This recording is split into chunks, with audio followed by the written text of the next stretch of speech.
City cable news కి స్వాగతం. కృత్తివెన్ను మండలం నిడమర్రు హరిజనవాడ గ్రామస్తులు ఎన్నికల్లో పాల్గొనేందుకు ఎట్టకేలకు అంగీకరించారు. పోలింగ్ కేంద్రం మరో ప్రాంతానికి మార్చడాన్ని వ్యతిరేకిస్తూ ఎన్నికలు బహిష్కరిస్తున్నట్టు ఇటీవల ప్రకటించిన కృత్తివెన్ను మండలం నిడమర్రు హరిజనవాడ గ్రామస్తులతో జిల్లా ఎన్నికల అధికారి మరియు కలెక్టర్ ఎస్కే బాలాజీ, కృష్ణా జిల్లా ఎస్పీ నయీం అస్మి గ్రామస్తుల్ని ఓటు వేయకపోవడానికి గల కారణాలు అడిగి తెలుసుకున్నారు. గ్రామస్తులు జిల్లా అధికారులతో మాట్లాడుతూ స్థానిక అధికారులు గ్రామంలో నుండి తమకు ఎటువంటి సమాచారం తెలియపరచకుండా 208 ఎన్నికల కేంద్రాన్ని హరిజనవాడ నుండి గోడపాలెం గ్రామానికి తరలించుకుపోయారని వివరించారు. గ్రామస్తులతో జరిపిన సుదీర్ఘ చర్చలో అనంతరం జిల్లా కలెక్టర్ బాలాజీ మాట్లాడుతూ 2024 సార్వత్రిక ఎన్నికలు గౌడ్పాలెంలో నిర్వహించేటట్లు, అనంతరం ఈ 208 ఎన్నికల కేంద్రాన్ని హరిజనవాడకు యథావిధిగా కొనసాగించేందుకు తన వంతు ప్రయత్నం చేస్తానని హరిజనవాడ గ్రామస్తులకు హామీ ఇచ్చారు. అనంతరం మీడియాతో మాట్లాడిన జిల్లా కలెక్టర్ బాలాజీ యథావిధిగా ఎన్నికలు గౌడ్పాలెంలో నిర్వహిస్తున్నట్లు తెలిపారు. కింది స్థాయి అధికారులు కారణంగానే తమకు కేంద్రం పోయిందన్న అపోహలో ఉన్నారని, కనుక సమగ్ర విచారణ జరిపించి వారిపై చర్య తీసుకుంటామని తెలిపారు. అనంతరం మాట్లాడిన జిల్లా ఎస్పీ నయీం మాట్లాడుతూ ఎన్నికల్లో పూర్తి స్థాయిలో భద్రత కల్పిస్తామని, ఇటువంటి అవాంఛనీయ సంఘటనలు చోటు చేసుకోకుండా స్థానిక స్టేషన్లో కానీ నేరుగా హెల్ప్ లైన్ కానీ ఫోన్ చేసి తెలియపరచాలన్నారు. కృత్తివెన్ను మండల్ నిడమర్రులో ఈ హరిజనవాడలో ఉన్న పోలింగ్ బూత్ని వేరే చోటకి షిఫ్ట్ చేశారు అనే దానిపైన ఇక్కడున్న ఓటర్లందరూ కూడా ఆందోళనతో ఉండే విషయం తెలుసుకొని ఎస్పీ గారు నేను వాళ్ళతో మీటింగ్ పెట్టడానికి రావడం జరిగింది. మా రిక్వెస్ట్ మేరకు ఓటర్లందరూ కూడా ఈసారి ఏం పోలింగ్ స్టేషన్ ఉందో అక్కడ ఓటు చేసేదానికి అంగీకరించున్నారు. అందరూ గ్రామస్తులకి, అందరూ ఓటర్స్కి కూడా థ్యాంక్స్ చెప్తున్నాము. సో వాళ్ళ రిక్వెస్ట్ మేరకు ఈ ఎన్నికల తర్వాత వాళ్ళ ఏమి పోలింగ్ స్టేషన్ చేంజ్ అడుగుతున్నారో దానికి మళ్ళీ కూడా సిఫారసు చేసి నివేదిక పంపడం. కొంతమంది గ్రామస్తులు వారి అపోహల మేరకు కొంతమంది అధికారులు కూడా, దీంట్లో కింద స్థాయిలో ఉన్న అధికారులు కూడా సరైన సమాచారం ఇవ్వలేదు, దానివల్లే పోలింగ్ స్టేషన్ మారింది అంటున్నారు. దానిపైన కూడా ఎంక్వైరీ చేసి తగు చర్యలు తీసుకొని పడుతుంది. సకలం అవసరం లేదు. దానికోసం ఇక్కడ నేను పర్సనల్గా వచ్చి ఇక్కడ ఇన్సూరెన్స్ ఇస్తాము. అందరి ప్రజలకి ఇబ్బంది ఏం లేదు. ఫోర్స్ ఇక్కడ సరిగా పెడుతున్నాము. ఏమైనా ఎనీబడి హ్యాజ్ ఎనీ ప్రాబ్లం నాకు డైరెక్ట్లీ ఫోన్ కాల్ చేసి, మన కంట్రోల్ రూమ్ ఉన్నాయి, మన ఎస్ఐ గారు ఉన్నారు, సిఐ గారు ఉన్నారు, అందరూ we are in the service of public. ఇన్నాళ్లు పేదలకు కష్టం రాకుండా చూసిన ప్రభుత్వాన్ని ఇరుకున పెట్టేందుకు కూటమి పార్టీలు కుట్రలకు సిద్ధమయ్యారని వైసీపీ ఎమ్మెల్యే అభ్యర్థి పేర్ని కిట్టు విమర్శించారు. వైఎస్ఆర్ ఆసరా విద్యా దీవెన, ఇన్పుట్ సబ్సిడీ, చేయుత, ఈబీసీ నేస్తం వంటి సంక్షేమ పథకాల చెల్లింపులు చివరి దశలో ఎన్నికలకు కారణంగా లబ్ధిదారులకు నిలిచిపోయాయని వైసీపీ ఎమ్మెల్యే అభ్యర్థి పేర్ని కిట్టు పేర్కొన్నారు. ఆయన మచిలీపట్నం మండల పరిధిలోని కర అగ్రహారం గ్రామంలో ఎన్నికల ప్రచారంలో పాల్గొన్నారు. పెద్ద చిన్న కర అగ్రహారం, మేకవారిపాలెం గ్రామంలో ఆయన పర్యటించారు. జగనన్న ప్రభుత్వం అందిస్తున్న వివిధ సంక్షేమ పథకాలను ప్రజలకు వివరించారు. ఈ సందర్భంగా పేర్ని కిట్టు మాట్లాడుతూ వ్యవసాయం దండగా అనే గత పరిస్థితులను సమూలంగా మార్చి వ్యవసాయాన్ని పండుగ చేసి రైతన్నులకు అడుగడుగున వెన్నుదన్నుగా నిలుస్తూ ముఖ్యమంత్రి జగన్మోహన్ రెడ్డి నిలిచారన్నారు. ఇన్నాళ్లు పేదలకు కష్టం రాకుండా చూసినా ప్రభుత్వాన్ని ఇరుకున పెట్టేందుకు కూటమి పార్టీలు కుట్రలకు సిద్ధమయ్యారన్నారు. ఎన్నికల కమిషన్ కి ఫిర్యాదులు చేయడం ద్వారా చంద్రబాబు లబ్ధిదారులపై కక్ష తీర్చుకుంటున్నారు. టీడీపీ మోకాళ్లు అడ్డడం వల్లే ఈ పథకాల చెల్లింపులు చివరి దశలో కొందరికి ఆగిపోయాయని పేర్కొన్నారు. ఈ కార్యక్రమంలో వైసీపీ నాయకులు షొంటి ఫరీద్, బొర్రా ఫనీ, పెద్ద ఎత్తున వైసీపీ కార్యకర్తలు పాల్గొన్నారు.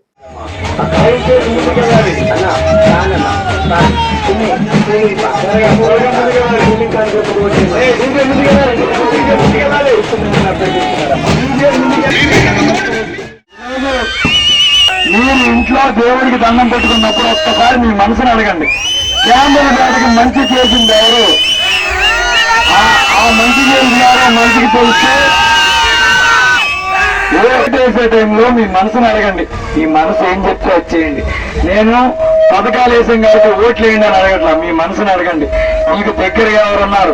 తుఫాన్లు వచ్చినప్పుడు మీరు బాగున్నారా లేదా అని ఎవరు చూశారు? కరోనా కష్టకాలంలో మీ దగ్గరకు వచ్చి ఎవరు పలకరించారు? ఇవన్నీ ఆలోచించండి. ఆలోచించిన దాన్ని బట్టి ఓటేయమని అడుగుతున్నా. ఈరోజు ఆ జెండా కట్టించిన వాళ్ళు ఎవరైనా కష్టంలో ఇంటి దగ్గరకు వచ్చారా, నిన్ను చూసారా అనేది ఒక్కసారి మిమ్మల్ని మీరు ప్రశ్నించుకోండి. ఓట్లు అప్పుడు వచ్చేది ఎవరు? ఓట్లు అవి చూడకుండా మీకోసం మంచి చేసేది ఎవరు ఆలోచించండి. క్యాంబల్ బయట నాతో ఉన్నోళ్ళు నాతో ఉన్నారు, ఇప్పుడు చాలా మంది పెరిగారు. కూటమి అభ్యర్థుల విజయానికి కృషి చేస్తామని గ్రామీణ వైద్యుల సంఘం ప్రకటించింది. కూటమి అభ్యర్థుల విషయానికి కృషి చేస్తామని గ్రామీణ వైద్యుల సంఘం ప్రకటించింది. తమ సమస్యల పరిష్కారానికి కృషి చేస్తామన్న టీడీపీ, జనసేన, బీజేపీ కూటమికి గ్రామీణ వైద్యుల సంఘం మద్దతు తెలుపుతున్నట్లు సంఘ రాష్ట్ర కార్యదర్శి ఆంజనేయులు తెలిపారు. మారుమూల గ్రామీణ ప్రాంతాల్లో సైతం పేద వర్గాలకు వైద్య సేవలు అందిస్తున్న గ్రామీణ వైద్యులు ప్రధానంగా ప్రభుత్వ గుర్తింపు కోసం పోరాడుతున్నామన్నారు. ఎటువంటి గుర్తింపు లేకుండా మెడికల్ ప్రాక్టీస్ చేస్తున్న తమకు ప్రభుత్వం నుండి సహాయ సహకారాలు అవసరమని ఆయన పేర్కొంటూ గ్రామీణ వైద్యులకు కనీస అర్హత పరీక్ష నిర్వహించి సర్టిఫికెట్లు అందజేయాలన్నారు. ఈ కార్యక్రమంలో నందుగోపాల్, డేవిడ్ రాజు, హరిప్రసాద్, సాయి కృష్ణ, మల్లికార్జునరావు తదితరులు పాల్గొన్నారు. గత 50 సంవత్సరాల నుంచి కూడా రూరల్ ఏరియాస్లో స్లమ్, ఇంటీరియర్, ఏజెన్సీ, ఆమ్లెట్స్లో గ్రామీణ వైద్యుల యొక్క సేవలు గత 45-50 సంవత్సరాల నుంచి కూడా ప్రభుత్వం గుర్తిస్తుంది. అట్లాగే అట్ ద సేమ్ టైం వచ్చి ప్రాబ్లమ్స్ ఏదొచ్చినప్పుడు కూడా ప్రాబ్లమ్స్ మెయిన్ ఏదన్నా ఎస్పెషల్లీ పాండమిక్ సిచ్యువేషన్లో చాలామంది నాయకుల్ని మేము మెంబర్స్ని కోల్పోయాం. అట్లాగే ప్రాథమిక వైద్యము, ఫస్ట్ ఎయిడ్ సెంటర్లని బోర్డ్స్ పెట్టుకుని ప్రాథమిక వైద్యం వల్లనే కొన్ని ప్రాబ్లమ్స్ వచ్చినప్పుడు గ్రామీణ వైద్యుల మీద ఒత్తిళ్ళు, అలాగే హెరాస్మెంట్లు, మరి ఎట్టి పరిస్థితుల్లో కూడా గత 4 దశాబ్దాల నుంచి కూడా నేనే పవన్ కళ్యాణ్ గారిని కలవటం జరిగింది. కలిసి యాక్చువల్గా చెప్పాలంటే ఒక 20 నిమిషాల నుంచి హాఫ్ అన్ అవర్ డిస్క్రిప్షన్ ఇచ్చినప్పుడు ఆయన ఒక హాఫ్ అన్ అవర్ దీని గురించి కూలంకషంగా మాట్లాడటం జరిగింది. ఎందుకంటే సబ్జెక్ట్ పరంగా మాట్లాడాలంటే పవన్ కళ్యాణ్ గారు ఏజెన్సీ ఏరియాల్లో ఎస్పెషల్లీ వైద్యం గురించి ఆయనకి ఉన్న నాలెడ్జ్ కానీ దాని యొక్క కమిట్మెంటు, అమోఘమైన నాలెడ్జ్ అనేది ఆయన మేము చేసే సర్వీస్ ఆయన చెప్పి ఉన్నారు. చెప్పి కంపల్సరీ మన ప్రభుత్వం వస్తే, మన కూటమి వస్తే కంపల్సరీ మీకు నేను జస్టిఫికేషన్ చేస్తానని మాట కూడా ఇచ్చి ఉన్నారు. అది జనవాణి కార్యక్రమంలో మచిలీపట్నంలో జరిగింది. అందువల్ల మేము ఏమిటంటే ఈ రోజున 13 జిల్లాల్లో 50 నుంచి 60 వేల మంది గ్రామీణ వైద్యులు రూరల్ ఏరియాలో సర్వీస్ ఇస్తున్నారు. 13వ తేదీ 10 గంటలలోపు ఓటేసిన ఓటర్లకు మచిలీపట్నంలో ఉచిత దంత వైద్య పరీక్షలు నిర్వహిస్తామని ఇండియన్ డెంటల్ అసోసియేషన్ కృష్ణా జిల్లా శాఖ ప్రకటించింది. ఓటర్లలో చైతన్యం పెంచేందుకు తమ వంతు కృషి చేయడంలో భాగంగా ఈ నెల 13వ తేదీ జరగనున్న పోలింగ్ సందర్భంగా ఉదయం 10 గంటలలోపు తమ ఓటు హక్కు వినియోగించుకున్న మచిలీపట్నం వారిలో ఎవరికైనా దంత వ్యాధులు ఉన్నట్లయితే వారికి ఉచితంగా దంత వైద్య పరీక్షలు చేయడం జరుగుతుందని Indian dental association Krishna branch secretary వి కిరణ్ కుమార్ తెలిపారు. ఈ రోజు ఉదయం 10 గంటలలోపు ఓటు హక్కు వినియోగించుకుని పోలింగ్ సిరా మార్కుతో వారికి అందుబాటులో ఉన్న ఏ దంత వైద్య ఆసుపత్రికి వచ్చిన రోగులందరికీ ఉచిత దంత పరీక్షలు చేయడంతో పాటు ఆ సమయంలో నమోదు చేయించుకున్న వారిలో లాటరీ తీసి లాటరీలో పేర్లు వచ్చిన వారికి ఒకరికి 5,000 విలువైన దంత వైద్య చికిత్సను వారు ఎక్కడ దంత వైద్యం కావాలంటే ఆ సంబంధిత ఆసుపత్రిలో అందించడం జరుగుతుందని డాక్టర్ వి కిరణ్ కుమార్ తెలిపారు. ఓటర్లలో చైతన్యం పెంచే భాగంగా తమ వంతుగా మచిలీపట్నం దంత వైద్యులందరూ ఈ ఉచిత సేవలు అందిస్తున్నట్లు ఆయన వివరించారు. మే 11న జరిగే సాధారణ ఎన్నికల్లో ఓటర్లు విరివిగా పాల్గొనడానికి అనుకూలంగా వాళ్ళకి అవేర్నెస్ క్రియేట్ చేయడం కోసం, అలాగే ఓటు వేసే వాళ్ళని ఎంకరేజ్ చేయడం కోసం మచిలీపట్నంలోని దంత వైద్యులందరూ కూడా Indian dental association Krishna branch వారి తరపున సౌజన్యంతో ఒక కార్యక్రమాన్ని టేకప్ చేయడం జరిగింది. అదేమిటంటే ఆ రోజున ఉదయం 10 గంటలలోపు ఓటేసి మచిలీపట్నంలోని ఏ దంత వైద్యశాలకు వెళ్ళినా కూడా ఫ్రీ డెంటల్ చెకప్ చేయడం జరుగుతుంది. అలాగే ఈ 10 గంటలలోపు వచ్చిన ఓటర్ల నుంచి ఒకరిని లక్కీ డిప్ తీసి వాళ్ళకి 5,000 వరకు వస్తున్న ట్రీట్మెంట్ని ఫ్రీగా చేయడం జరుగుతుంది వారికి కోరుకున్న దంత వైద్యశాలలో. ఈ నెల 13వ తారీఖు జరిగేటువంటి ఎన్నికలు రాజ్యాంగబద్ధంగా మనం సమర్థుడైన నాయకుడిని ఎన్నుకోవడానికి జరిగేటువంటి ఎన్నికల్లో ఎలక్షన్ కమిషన్ చేపట్టిన ఈ ఓటర్ ప్రక్రియ కార్యక్రమంలో ఓటర్లని చైతన్యపరిచే విధంగాను మరియు దంత వైద్యం పట్ల అవగాహన కల్పించే విధంగాను Indian dental association Machilipatnam branch తరపున మచిలీపట్నంలో ఉన్నటువంటి వైద్యులందరూ చేపట్టినటువంటి కార్యక్రమంలో ఓటర్లు విరివిగా పాల్గొని దంత వైద్య సేవలు వారికి చేరేటువంటి విధంగా వారు ఈ కార్యక్రమంలో ఇచ్చినటువంటి అవకాశాన్ని సద్వినియోగపరచుకోవాల్సిందిగా కోరుకుంటున్నాం. ఈ కార్యక్రమంలో భాగంగా ఓటర్లు 10 గంటల లోపు వారికి వచ్చినటువంటి ఓటు హక్కు వినియోగించుకొని సిరాతో ఏ దంత వైద్యశాలకు వెళ్ళినా సరే వారికి ఉచితంగా దంత వైద్య పరీక్షలు నిర్వహించబడతాయి. మరియు వారికి ఒక 5,000 రూపాయలు విలువైనటువంటి దంత వైద్యం ఎవరైతే దానిలో ఓటు హక్కు వినియోగించుకొని వస్తారో వాళ్ళ నుంచి ఒకరిని ఎంపిక చేయబడి లక్కీ డిప్ ద్వారా. నేను doctor Kiran Kumar, IDA Krishna secretary. ఈ కార్యక్రమాన్ని అందరూ జయప్రదం చేయవలసిందిగా కోరుకుంటున్నాం. ఆ రోజు వచ్చే ఓటర్లు 10 గంటల లోపల వచ్చే ఓటర్లందరికీ లక్కీ ట్రిప్ ఈరోజు అదే రోజు సాయంత్రం 4 గంటలకు లక్కీ ట్రిప్ తీసి అందులో ఒకరిని సెలెక్ట్ చేసి 5,000 రూపాయల విలువ కలిగిన ట్రీట్మెంట్ను ఉచితంగా అందించడం జరుగుతుంది. సో ప్రజలందరూ, మచిలీపట్నం ప్రజలందరూ తప్పనిసరిగా ఈ అవకాశాన్ని ఉపయోగించవలసిందిగా కోరుకుంటున్నాం. ప్రప్రథమంగా ఇది రాష్ట్రంలో ఇదే మన మచిలీపట్నంలోనే జరుగుతుంది ఇది. సో ప్రజలందరూ తప్పకుండా అందరూ వినియోగించుకోవాల్సిందిగా కోరుకుంటున్నాం. మచిలీపట్నం ముస్లిం మైనార్టీ మత పెద్దలు ఈ ఎన్నికల్లో వైసీపీకి మద్దతు ఇస్తున్నట్లు తెలిపారు. మచిలీపట్నం ముస్లిం మైనార్టీ మత పెద్దలు ఈ ఎన్నికల్లో వైసీపీకి మద్దతు ఇస్తున్నట్లు తెలిపారు. ముఖ్యమంత్రి జగన్మోహన్ రెడ్డి ముస్లిం మైనార్టీల అభివృద్ధి సంక్షేమానికి కృషి చేశారని వారు పేర్కొన్నారు. బీజేపీతో కూడిన కూటమికి యావత్ ముస్లింలు వ్యతిరేకమని వారు పేర్కొన్నారు. మాజీ ముఖ్యమంత్రి దివంగత వైఎస్ రాజశేఖర రెడ్డి హయాంలో ముస్లింలకు రిజర్వేషన్ కల్పించి అన్ని విధాలుగా ఆదుకున్నారని వారు తెలిపారు. మంత్రివర్గంలో జగన్మోహన్ రెడ్డి ముస్లింలకు స్థానం కూడా కల్పించారన్నారు. మచిలీపట్నం వైసీపీ ఎంపీ అభ్యర్థి డాక్టర్ సింహాద్రి చంద్రశేఖర్ ఎమ్మెల్యే అభ్యర్థి పేర్ని కిట్టులను గెలిపించారని వారు విజ్ఞప్తి చేశారు. కరుణామయుడు అపార కృపాశీలుడైన అల్లాహ్ పేరుతో మొదలు పెడుతున్నాను. అయితే ఈరోజు ఈ సమావేశానికి ముఖ్య కారణం, ముఖ్య ఉద్దేశం, మేము ఈరోజు ముస్లింలందరూ కూడా రేపు 13న జరగబోయే ఎలక్షన్లకి ఎవరికి ఓటు వేయాలి, ఎలా చేయాలి, వీళ్ళకేయాలా వాళ్ళకేయాలా, ఎవరికేస్తే నష్టం, ఎవరికేస్తే ముస్లిం సమాజానికి లాభం అనే ఆలోచనలో సందిగ్ధంలో పడిపోయామండి. చాలా సందిగ్ధంలో పడిపోయి తర్జనభర్జనలాడుతూ అసలు ఏ ఎలక్షన్లకు కూడా నిజంగా చెప్పాలంటే ఇన్ని సంవత్సరాల నుంచి, అంటే దగ్గర నాకు 58 సంవత్సరాలు వచ్చినాయి, ఇప్పటి వరకు ఇంత తర్జన ముస్లిం సమాజంలో ఎక్కడా చూడలేదు నేను.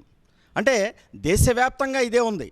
ఎందుకంటే బీజేపీ బహిరంగంగా చెప్తుంది ఏమని, మీకు ముస్లిమ్స్కి 4% తీసేస్తాము, ముస్లిమ్స్కి అసలు ఉండనికుండా చేస్తాం మేము. అయితే ఏంటి, ఎక్కడికక్కడ మసీదులకు మైకులు తీసేయటం, అంటే తర్వాత ఏమో 1 ఇండియా 1 నేషన్ 1 పార్టీ అని చెప్పేసి పెట్టేసి దాంట్లో ఎన్నో విధాలుగా ముస్లింలకి నష్టపోయే విధంగా చాలా రకాలుగా పబ్లిక్ మీటింగ్లో వాళ్ళు చెప్పడం జరుగుతుంది. అయితే మాకు భయాందోళన మరీ పెరిగిపోయింది. అయితే ఏంటంటే ఈరోజు ముఖ్యంగా చెప్పుకోవాలంటే మా మత పెద్దలందరికీ మేము గోడు వెళ్ళబుచ్చుకున్నాం. వాళ్ళు అన్నారు మనం ఒకటే, మనం ఆలోచించి.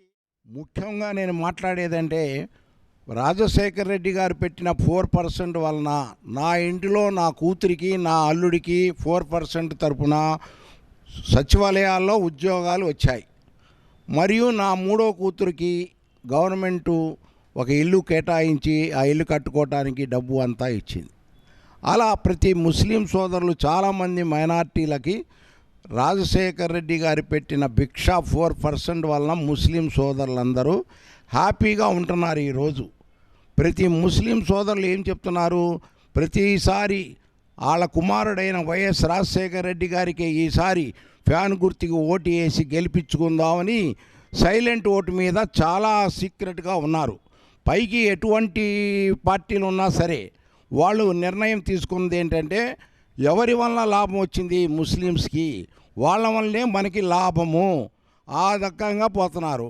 ఇప్పుడు కూటమి తరపున మన నరేంద్ర మోడీ గారు ఏం చెప్తున్నారు, ముస్లిమ్స్కి ఎటువంటి పరిస్థితుల్లోనూ నేను రిజర్వేషన్ 4% ఇవ్వను, నేను తీసేస్తాను అని మీటింగ్లో అమిత్ షా గారు వీళ్ళందరూ చెప్పారు.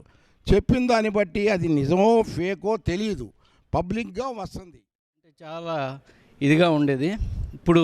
ఇప్పుడు స్కూల్స్ చాలా నీట్గా చాలా ఇదిగా ఉన్నాయి, పిల్లలు ఉత్సాహంగా వస్తున్నారు, డ్రాప్ అవుట్స్ కూడా లేరు. ఇప్పుడు ప్రతి విద్యార్థి చదువుకోవాలని ఉంది. కాకపోతే మా కమ్యూనిటీ గురించి, మా ముస్లిమ్స్ కమ్యూనిటీ గురించి ఎన్నో ప్రభుత్వాలు వచ్చినాయి, కానీ ఇంత ఇదిగా మా కమ్యూనిటీకి మేలు చేసిన వాళ్ళు ఎవరు లేరు. రాజశేఖర రెడ్డి గారు కాంగ్రెస్లో ఉన్న మా కమ్యూనిటీ గురించి చాలా ఇదిగా పట్టించుకుని 4% రిజర్వేషన్ ఇవ్వటం, ఆ తర్వాత వాళ్ళ అబ్బాయి గారు వచ్చిన తర్వాత మాకు మా కమ్యూనిటీకి ఏం ఇబ్బంది లేకుండా మసీదులో ఉన్న ఇమాములకు కూడా 10,000 నెలకు 10,000, మౌజన్లకి 5,000 ప్రతి విషయంలో మా కమ్యూనిటీకి పట్టించుకుని ఇవ్వటం జరుగుతుంది. కాకపోతే ఈ మధ్యలో వచ్చిన గవర్నమెంట్లు, సెంట్రల్ గవర్నమెంట్ కానీ ఈ గవర్నమెంట్లు కానీ మా ఎన్నో మతాలు ఉన్నాయి. ఈ భారతదేశంలో ఎన్నో మతాలు ఉన్నాయి. ప్రత్యేకంగా ముస్లిమ్స్ గురించే వీళ్ళు ఎందుకు ఇది చేస్తున్నారు అనేది అర్థం కావట్లేదు. పబ్లిక్ మీటింగ్స్లో కూడా నరికేస్తాం, తీసేస్తాం, వీళ్ళకి పంపించేస్తాం. ఎన్డీఏ కూటమి అధికారంలోకి వచ్చిన వెంటనే ప్రతి మత్స్యకారుడికి వేట నిషేధ సమయాల్లో 20,000 రూపాయలని అందిస్తామని టీడీపీ ఎమ్మెల్యే అభ్యర్థి కొల్లు రవీంద్ర తెలిపారు. మచిలీపట్నం మండలం పోలాటి తిప్ప గ్రామంలో టీడీపీ జనసేన బీజేపీ ఉమ్మడి ఎమ్మెల్యే అభ్యర్థి కొల్లు రవీంద్ర ఎన్నికల ప్రచారం నిర్వహించారు. ఈ సందర్భంగా కొల్లు రవీంద్ర మాట్లాడుతూ పోలాటి తిప్ప గ్రామంలో మాజీ మంత్రి దివంగత నడుగుదిట్టి నరసింహారావు కృషితో ఏర్పడిన భారత సాల్ట్ ఫ్యాక్టరీని అక్రమంగా తరలించడానికి కొంతమంది ప్రయత్నిస్తున్నారని ఆరోపించారు. తెలుగుదేశం ప్రభుత్వంలో మత్స్యకారులకు 50 ఏళ్లకే పెన్షన్ ఇచ్చామని, మత్స్యకారుల వేట నిషేధ సమయంలో ప్రతి మత్స్యకారుడికి 4,000 రూపాయలు అందించామని ఆయన పేర్కొన్నారు. మత్స్యకారులకు వలలు, బోట్లను, ఆయిల్ సబ్సిడీని కూడా తెలుగుదేశం ప్రభుత్వం అందించిందన్నారు. ఆదరణ పథకం కింద ఐస్ బాక్సులు, మోపెన్లు, అనేక ఆధునిక పరికరాలను కూడా అందించింది తెలుగుదేశం ప్రభుత్వం అని ఆయన వివరించారు. ఎన్డీఏ కూటమి అధికారంలోకి వచ్చిన వెంటనే ప్రతి మత్స్యకారుడికి వేట నిషేధ సమయాల్లో 20,000 రూపాయలను అందిస్తాం అని కొల్లు రవీంద్ర హామీ ఇచ్చారు. జగన్మోహన్ రెడ్డి మత్స్యకారుల పేరుతో సొంత పార్టీ కార్యకర్తలకు నిధులను అందించి ప్రచార ఆర్భాటాన్ని చేశారని విమర్శించారు.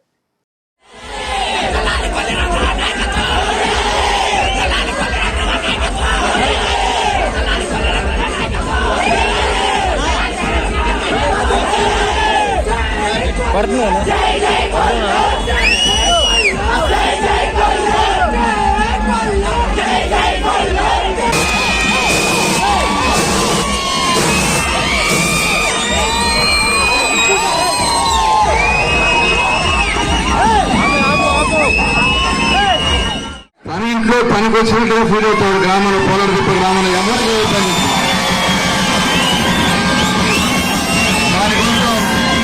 వెంటాడుతూనే ఉంటాడు. అందరినీ మమ్మల్ని అందరినీ అర్ధరాత్రి పడుకునే లేపి ఇది చేయాలి మనం మన ఊరు అని చెప్పి అంత నిజాయితీగా నిక్కచ్చిగా గ్రామం కోసం కట్టుబడి ఉన్నటువంటి మోకారాజు గారి మనస్ఫూర్తిగా అభినందన తెలియజేస్తున్నాను.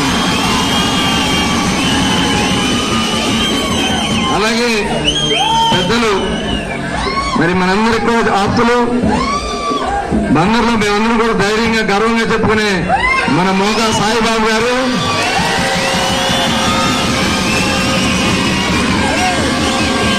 ఏదైనా సరే నిర్మమానంగా మొహం మీద చెప్పి ఎవరినైనా ఎంతమందైనా నిలదీసే నాయకుడు సాయిబాబు గారు అని చెప్పి తెలియజేస్తానని, అలాగే ఈరోజు మన మచిలీపట్నం పార్లమెంట్ అభ్యర్థిగా పోటీ చేస్తున్నటువంటి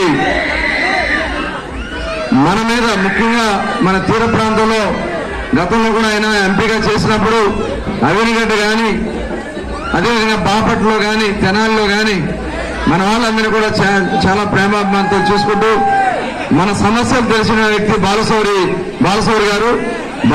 గారి కుమారుడు అనుదీప్ గారు కూడా ఇక్కడికి వచ్చారు. వారికి కూడా మనం ఒకసారి గట్టిగా అభినందిస్తున్నాం. అలాగే మరి పెద్ద జిల్లా మత్స్యకార సంఘం అధ్యక్షులుగా చేశారు. అలాగే మనకి జెడ్పీటీసీగా కూడా పనిచేసిన మన వెంకీ నారాయణ ప్రసాద్ గారు కూడా ఇక్కడికి వచ్చినారు. వారికి కూడా హృదయపూర్వక ధన్యవాదాలు. మచిలీపట్నం నియోజకవర్గంలో 10th ఇంటర్ పరీక్షల్లో ఉత్తమ ఫలితాలు సాధించిన యాదవ సామాజిక విద్యార్థులకు గురిపర్తి వెంకటేశ్వరరాజు యాదవ్ నగదు బహుమతుల్ని అందజేశారు. మచిలీపట్నం నియోజకవర్గంలో 10th ఇంటర్ పరీక్షల్లో ఉత్తమ ఫలితాలు సాధించిన యాదవ సామాజిక విద్యార్థులకు గొరిపర్తి వెంకటేశ్వరరాజు యాదవ్ నగదు బహుమతుల్ని ప్రదానం చేశారు. లలిత కన్వెన్షన్ హాల్లో జరిగిన ఈ కార్యక్రమంలో పలువురు వక్తలు మాట్లాడుతూ వెంకటేశ్వరరాజు యాదవ్ విద్యార్థులకు 10,000 రూపాయల చొప్పున నగదు పురస్కారాన్ని అందజేయడం ముదవాహమన్నారు. యాదవ సంఘ నాయకులు రొండి కృష్ణ, పల్లెపాటి వెంకట్రావు, గడ్డం రాజు, బచ్చుల అనిల్ తదితరులు ఈ కార్యక్రమంలో పాల్గొన్నారు. మీరు కూడా చాలా చక్కగా చదువుకోవాలి. ఎలా ఉండాలంటే మన చదువు దొంగలు దోచుకోలేనటువంటి ఆస్తి మీరు చక్కగా చదువుకుంటే మీకు తల్లిదండ్రులు ఎంత ఆస్తి ఇచ్చినా అది ఉంటుందో లేదో తెలియదు, కానీ చదువు అనే విజ్ఞానం మిమ్మల్ని ఉన్నత శిఖరాలకు తీసుకెళ్తుంది. మీరు ఎంత చదువుకుంటే ఇది చదువుకునేటటువంటి వయసు. మీ చదువు, మీ సంస్కారం ప్రపంచం మీ చుట్టూ తిరిగేలా చేస్తుంది. దానికి ఉదాహరణ రాష్ట్రపతి మాజీ చనిపోయారైన అబ్దుల్ కలాం గారు. తింటాకి కూడా తిండి లేనటువంటి తరుణంలో ప్రతి ఇంటికి వెళ్ళి పేపర్లు వేస్తూ చదువు పట్ల తనకున్నటువంటి శ్రద్ధతో ప్రపంచమే గర్వించేటటువంటి అబ్దుల్ కలాం గారిని మనం ఆదర్శంగా తీసుకోవాలి. అంటే డబ్బు చదువుకు ఆటంకం కారాదు. మీరు ఈరోజు చదువుకుని మరి మంచి మార్కులు సాధించి వెంకటేశ్వరరాజు యాదవ్ గారి చేత, అలాగే పెద్దలు రొమ్మి కృష్ణ గారు, చిన్నబాబు గారు, అలాంటి దానం చేసే గుణవాడే ఈ చిరస్థాయిగా ఉండగలుగుతాడు ఈ ప్రపంచంలో. ఈ మేడలు నిధులు మనం సంపాదించినవి కూడా ఇక్కడే ఉంటాయి, కానీ మనం వెళ్ళిపోయిన తర్వాత కూడా చెప్పుకునేది మనం చేసినటువంటి త్యాగం, అలాగే మనం చేసినటువంటి దానం. ఈ రెండే మన ఏమంటే వచ్చాయి. ఈ రెండు తప్ప మనిషికి ఏది ఏమంటే రాదు. మనం పుట్టినప్పుడు ఎలా వెళ్తామో ఉంటామో, అలాగే చనిపోయినప్పుడు కూడా అలాగే వెళ్తాం తప్ప ఇక్కడి నుంచి ఒక నయా పైసా కూడా పైకి తీసుకెళ్లే అవకాశం ఉండదు. తీసుకెళ్లే అవకాశం ఉంటే ఇవన్నీ ఇక్కడ ఉండవు. అలాగే మనందరం కూడా ఈ వెంకటేశ్వర యాదవ్ గారిని ఆదర్శంగా తీసుకొని ఖచ్చితంగా మన వంతు ఈ సమాజానికి మనం ఏం చేయగలుగుతాం. మన వంతు అంటే మన కోట్ల రూపాయలు ఉండొచ్చు, కానీ అందులో మనం అందరికీ దానం చేసి మనందరం బికారం తిరిగే రోజు చాలా మంది ఉంటాం. బట్ అయితే మనకు ఉన్న దాంట్లో 25% అయినా సరే పేదలకు, అలాగే మనతోటి సహచరులకు, మనతో ఉండేటువంటి సమాజానికి ఖర్చు పెట్టిన వాడే నిజమైనటువంటి మానవతావాది అని చెప్పి ఈ సందర్భంగా తెలియజేస్తా ఉన్నాను. అంతేకాదు రాబోయే రోజుల్లో చాలా క్రిటికల్ కండిషన్స్కి వెళ్ళే పరిస్థితి. 10వ తరగతి ఇంటర్మీడియట్ స్టూడెంట్స్ ఈ ఉన్నత మార్కులే కాకుండా ఉన్నత విద్య అభ్యసించి ఉన్నత స్థానాలకి ఎదగాలని వాళ్ళు కూడా వెనకాల ఉన్న స్టూడెంట్స్ని అందరినీ ఆర్థికంగా ఆదుకుని ఎంతో కొంత వారి వంతు సహాయం చేయాల్సిందిగా కోరుకుంటూ ఇప్పుడు మిగతా కార్యక్రమాన్ని ప్రారంభించారు. సిటీ కేబుల్ న్యూస్ సమాప్తం.